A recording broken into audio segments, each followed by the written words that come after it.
बिहार के मोतिहारी पहुंचे प्रधानमंत्री मोदी का जोरदार स्वागत किया और इस दौरान प्रधानमंत्री मोदी ने बिहार को 7200 करोड़ की योजनाओं की सौगात दी। इसके साथ ही प्रधानमंत्री ने 4 नई अमृत भारत एक्सप्रेस ट्रेनों को वर्चुअल हरी झंडी दिखाई। आगामी विधानसभा चुनाव को देखते हुए प्रधानमंत्री मोदी ने नया बिहार बनाने का नारा भी दिया है।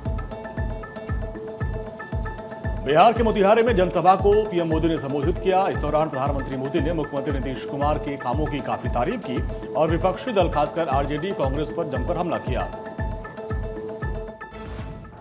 आरजेडी के वो लोग आपको कभी रोजगार नहीं दे सकते। जो लोग रोजगार देने के नाम पर आपकी जमीनें अपने नाम लिखवा लेते हैं, आप याद रखिए, एक और लालटेन का दौर वाला बिहार था, एक और ये नई उम्मीदों की रोशनी वाला बिहार है। ये सफर बिहार ने एनडीए के साथ चलकर पूरा किया है। इसलिए बिहार का संकल्प अटल, बिहार का संकल्प अटल, एनडीए के साथ हर पल, एनडीए के साथ हर पल। तो मोतिहारी में प्रधानमंत्री मोदी पूरी तरीके से चुनावी मोड में नजर आए। पीएम मोदी ने 2 नारे भी मंच से दिए। पहला, बिहार का संकल्प अटल, एनडीए के साथ हर पल, और दूसरा, बनाएंगे नया बिहार, फिर एक बार एनडीए सरकार। वहीं प्रधानमंत्री मोदी ने सभा में प्रधानमंत्री आवास योजना ग्रामीण के 40,000 लाभार्थियों के खाते में राशि जारी की और इस सभा में राज्यपाल आरिफ मोहम्मद खान के अलावा मुख्यमंत्री नीतीश कुमार, सम्राट चौधरी, चिराग पासवान, उपेंद्र कुशवाहा, जीतन राम मांझी समेत कई दिग्गज नेता मौजूद रहे। जब हम कहते हैं कि हम पिछड़ों, अति पिछड़ों के लिए निरंतर काम कर रहे हैं, तो ये हमारी नीतियों में भी, निर्णयों में भी नजर आता है।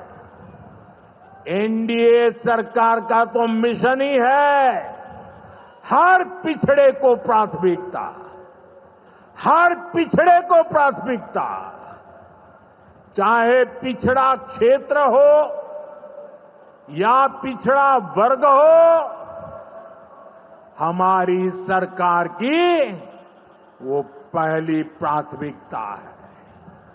दशकों तक हमारे देश में 110 से ज्यादा जिलों को पिछड़ा कहकर छोड़ दिया गया था। वो जाने, उनका नसीब जाने, ये हाल कर दिया था। हमने इन जिलों को प्राथमिकता दी। पिछड़े जिले के बजाय उन्हें आकांक्षी जिला बनाकर इनका विकास किया। पीएम मोदी ने इस दौरान विपक्ष पर जमकर हमला बोला। कहा कि आरजेडी और कांग्रेस पिछड़े दलितों की राजनीति करते आए, लेकिन ये दल परिवार से दूर किसी को सम्मान तक नहीं देते। पीएम मोदी ने कहा कि हमने इनसे बिहार को बचा कर रखा। मोदी ने कहा, आरजेडी और कांग्रेस के राज में गरीबों को पक्के घर मिलना असंभव था। उस राज में लोग अपने घरों में रंग रोगन तक नहीं करवाते, डरते थे कि रंग हो गया तो मकान मालिक को ही उठवा लिया जाएगा। मगर आज बिहार आगे बढ़ रहा है। एनडीए सरकार ने लाखों लोगों को पक्के मकान बिहार में दिए हैं। पिछले 11 वर्षों में पीएम आवास योजना के तहत देश में गरीबों के लिए 4 करोड़ से ज्यादा घर बनाए गए हैं। इनमें से करीब 60 लाख घर अकेले बिहार में गरीबों के लिए बनाए गए हैं।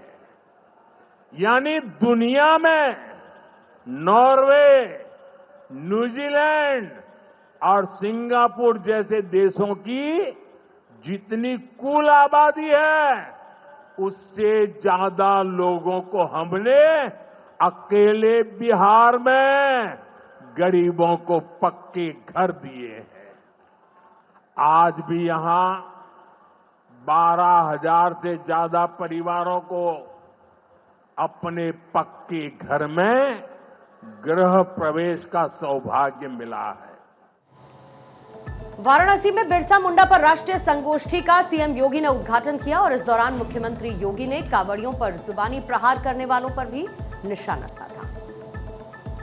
उत्तर प्रदेश में तो हम लोगों ने व्यवस्था भी बनाई हुई है कि वे अस्त्र शस्त्र से आप प्रदर्शन नहीं करेंगे, नहीं तो मुहर्रम का हर जुलूस उत्पात का, आगजनी का, तोड़फोड़ का कारण बनता था।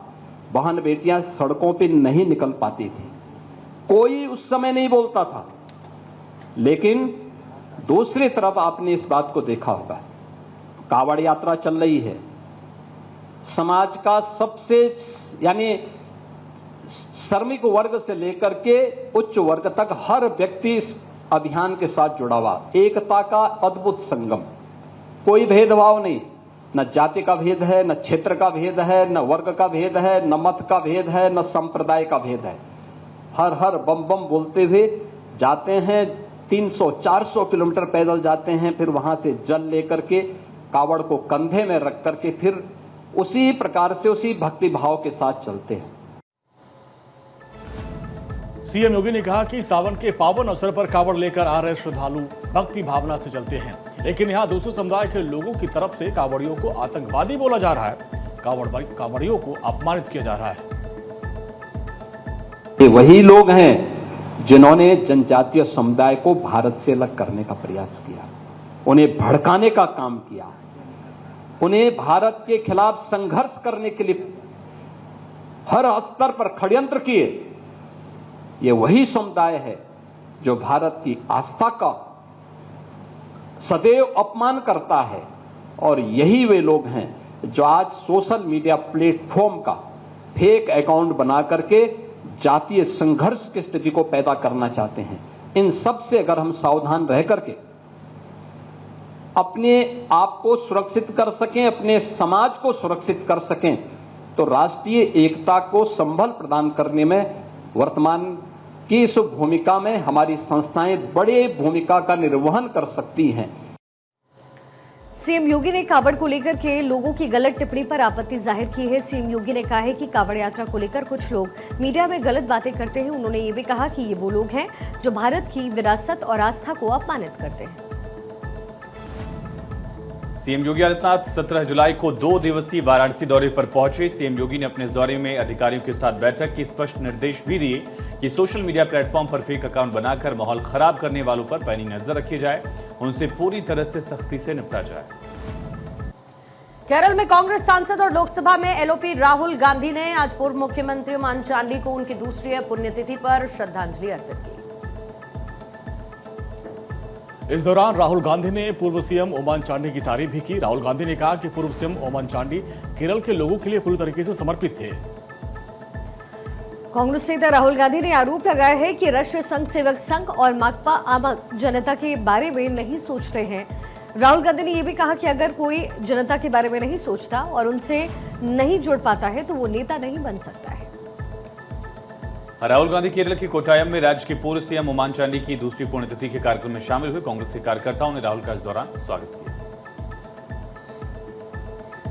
छांगुर की अकूत संपत्ति का खुलासा हुआ है, जहां पर छांगुर ने इन ज्यादातर संपत्तियों को साल 2020 और 21 में खरीदा था, और ये वो वक्त था जब छांगुर का प्रभाव और नेटवर्क तेजी के साथ बढ़ रहा था। जांच एजेंसीज को शक है कि इस संपत्ति के पीछे विदेशी फंडिंग और फर्जीवाड़े का खेल था।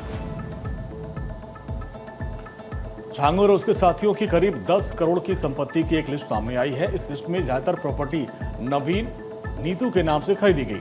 लिस्ट के मुताबिक बलरामपुर में नवीन के नाम पर 2 जमीन खरीदी गई, जिसमें एक की कीमत 65 लाख और दूसरे की 42 लाख है। सबसे ज्यादा प्रॉपर्टी नीतू के नाम से खरीदी गई। नीतू के नाम पर एक घर जिसकी कीमत 64 लाख रुपए, एक जमीन जिसकी कीमत 1 करोड़ 25 लाख रुपए, और इसके अलावा एक रेजिडेंशियल प्लॉट भी है जिसकी कीमत करीब 1.25 करोड़ रुपए है, उसको भी खरीदा गया। बलरामपुर में ही छांगुर और उसके साथियों ने तकरीबन 10 करोड़ से भी ज्यादा की प्रॉपर्टी को खरीदा है, जिसकी एक पूरी लिस्ट अब सामने आई। इसमें कुछ कमर्शियल प्रॉपर्टी भी शामिल है, जिसमें से कुछ की कीमत 1 करोड़ से भी ऊपर है। छांगुर पर लगातार शिकंजा कस रहा है। छांगुर का मामला सिर्फ धर्मांतरण का नहीं बल्कि एक संगठित अपराध का भी है, जो राष्ट्रीय सुरक्षा, सामाजिक सौहार्द को भी चुनौती देता है। छांगुर की गिरफ्तारी, उसकी संपत्ति पर कार्रवाई के बाद ये साफ हो गया कि प्रशासन ऐसे लोगों के खिलाफ अब सख्ती से निपटेगा। दिल्ली में स्कूलों को बम से उड़ाने की धमकी का सिलसिला जारी है। दिल्ली में करीब 20 से ज्यादा स्कूलों को आज बम से उड़ाने की धमकी मिली। स्कूलों को मिली हुई ये धमकियां ईमेल के जरिए दी गई और पुलिस सब मामले की जांच कर रही है। दिल्ली के साथ साथ बेंगलुरु में भी करीब 40 स्कूलों को बम से उड़ाने की धमकी मिली है। बम की धमकी से सभी स्कूलों में दहशत का माहौल है। दिल्ली में आए दिन स्कूल कॉलेज को बम से उड़ाने की धमकी मिल रही है। अधिकारियों ने बताया कि दिल्ली के 20 से ज्यादा स्कूलों को ईमेल के जरिए बम से उड़ाने की धमकी मिली। पुलिस के मुताबिक बम की धमकी की सूचना मिलते ही दमकल विभाग और दिल्ली पुलिस की टीम मौके पर पहुंची। स्कूल ही नहीं, दिल्ली में कॉलेजेस को भी धमकी भरे ईमेल आए। दिल्ली पुलिस ने जानकारी दी, बताया कि Saint Xavier school, IP college for women, Hindu college और Shri Ram college of commerce को ईमेल के जरिए धमकियां मिली। सभी के परिसरों की तलाशी ली गई है। 16th को और आज 18th की सुबह भी हमारे पास इंफॉर्मेशन मिली थी कि ईमेल के थ्रू बॉम्ब थ्रेट्स रिसीव हुए। 16th को एक स्कूल के अंदर आया था और आज 2 स्कूलों के अंदर हमारे डिस्ट्रिक्ट में ऐसा हुआ था, साउथ वेस्ट डिस्ट्रिक्ट में, जहाँ पे बॉम्ब थ्रेट रिसीव हुआ था।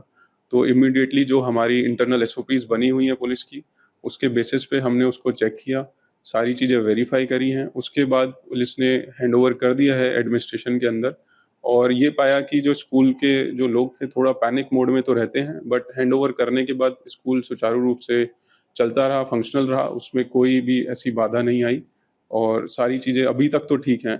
तो जो भी ऐसी पैनिक की चीज़ है, मैं यही रिक्वेस्ट करूंगा स्कूल एडमिनिस्ट्रेशन से और जो स्कूल के पेरेंट्स हैं कि जैसे भी आपको अगर जो ऐसी कोई इन्फॉर्मेशन मिलती है, इमीडिएटली पुलिस को इन्फॉर्म करें। हम अपने जो भी इंटरनल एसओपीज हैं उनके बेसिस पे सारी चीज़ें वेरीफाई करेंगे और अननेसेसरी पैनिक ना हो, उसके लिए भी हम सबसे एक बार रिक्वेस्ट करते हैं इस चीज़।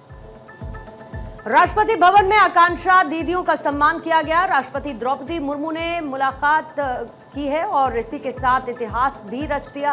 आकांक्षा समिति उत्तर प्रदेश के अंतर्गत काम कर रहे लखनऊ स्थित मसाला मठरी केंद्र की दीदियों को राष्ट्रपति भवन ले जाकर उन्हें एक ऐतिहासिक अनुभव दिया। उन्हें सम्मान और गौरव का एक ऐसा अवसर प्रदान किया जिसकी उन्होंने कल्पना भी नहीं की थी। राष्ट्रपति भवन के प्रांगण में कदम रखते ही इन दीदियों की आंखें खुशी से भर गई। इस विशेष भेंट के दौरान महामहिम राष्ट्रपति द्रौपदी मुर्मू ने आकांक्षा और साथ ही मसाला मठरी केंद्र में कार्यरत महिलाओं की आमदनी, उनके स्वास्थ्य, बच्चों की शिक्षा और सामाजिक सशक्तिकरण जैसे विषयों पर गहन बातचीत की। उन्होंने महिलाओं की आर्थिक आत्मनिर्भरता को सशक्तिकरण का सबसे प्रभावी माध्यम बताते हुए उत्तर प्रदेश के प्रत्येक जनपद में आकांक्षा को सक्रिय रूप से काम करने का सुझाव दिया। आकांक्षा दीदी, गुड्डी देवी, मुन्नी खरवार, हलीमा और माया लोधी ने कभी सोचा भी नहीं होगा कि वो भारत की राष्ट्रपति के साथ बैठेंगी और देश के सर्वोच्च संवैधानिक पद पर आसीन विभूति उनसे आत्मीयता से संवाद करेंगी। लेकिन ये असंभव सा प्रतीत होने वाला सपना आकांक्षा समिति के अध्यक्ष डॉक्टर रश्मि सिंह के संकल्प और प्रयासों से साकार हुआ है।